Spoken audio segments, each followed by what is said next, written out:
You don't ruin things because you're careless.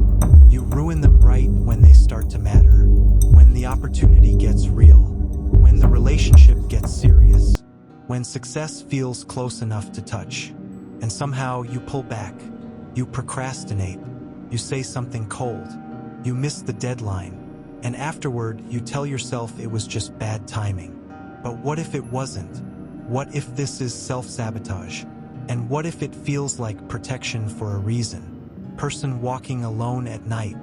You've probably noticed the pattern. Things are fine when they're small, low stakes, low exposure. But the moment something threatens to change your identity, your nervous system tightens.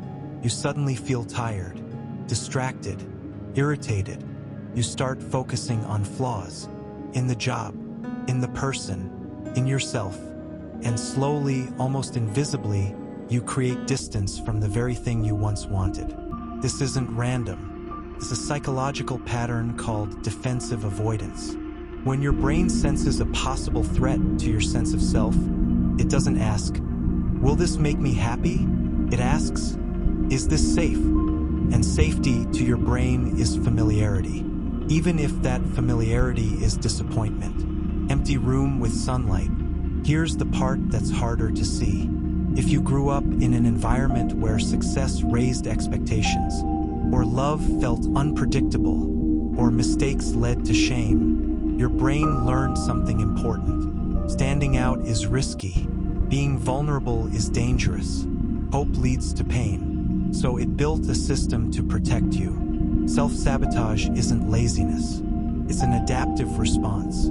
A survival strategy that once made sense. But survival strategies don't disappear just because your life changes. They wait, and when something meaningful appears, they activate. Abstract brain animation.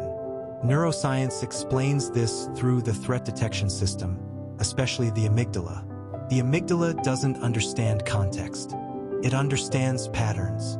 If past experiences linked visibility with rejection or effort with humiliation, the amygdala flags similar situations as threats. Then your prefrontal cortex, the rational part, tries to justify the feeling. So you think, maybe this isn't right for me. Maybe they're not that great. Maybe I'm not ready. This is the mechanism. Trigger emotional discomfort, rational explanation, withdrawal. Imagine your identity as a thermostat. It's set to a certain level of success, love, or visibility. When life tries to move beyond that setting, your nervous system turns on the cooling system, not to destroy you, but to return you to what feels normal. That's the protection. Waves moving slowly. So what do you actually do with this? Not force, not shame, but awareness and gradual expansion. Here's the first principle. Name the pattern in real time. When you feel the urge to pull away, pause and say, "This feels unsafe, not wrong." Why it works. Labeling emotions reduces amygdala activity and increases prefrontal regulation. Example, you're about to send your application and suddenly you want to delay. Instead of obeying the urge, you name it. The discomfort drops slightly because your brain feels understood, not attacked. Notebook with one sentence written. Second principle, lower the intensity, not the goal. Your brain resists sudden identity shifts, so shrink the exposure, not the dream. Why it works. Gradual exposure retrains threat associations in behavioral psychology. Example, instead of launching the full project publicly, share it with one trusted person first. Your nervous system learns that visibility doesn't equal disaster. Third principle, separate outcome from identity. Self-sabotage often protects your self-concept. If you don't fully try, failure doesn't define you. Why it works. When identity is less fused with performance, the brain reduces defensive avoidance. Example, you tell yourself, if this fails, it means the strategy failed, not me. That cognitive reframing weakens the shame threat loop. Slow-moving light patterns. Fourth principle, build tolerance for success. This sounds strange, but success can trigger anxiety because it changes expectations. Why it works. Repeated safe exposure to positive outcomes recalibrates your internal thermostat. Example, when something goes well, instead of minimizing it, sit with the discomfort for 30 seconds. Let your body feel it. You're teaching your nervous system that expansion is survivable. Person sitting quietly, soft window light. All of this comes back to one simple mental model. Your brain is not trying to ruin your life.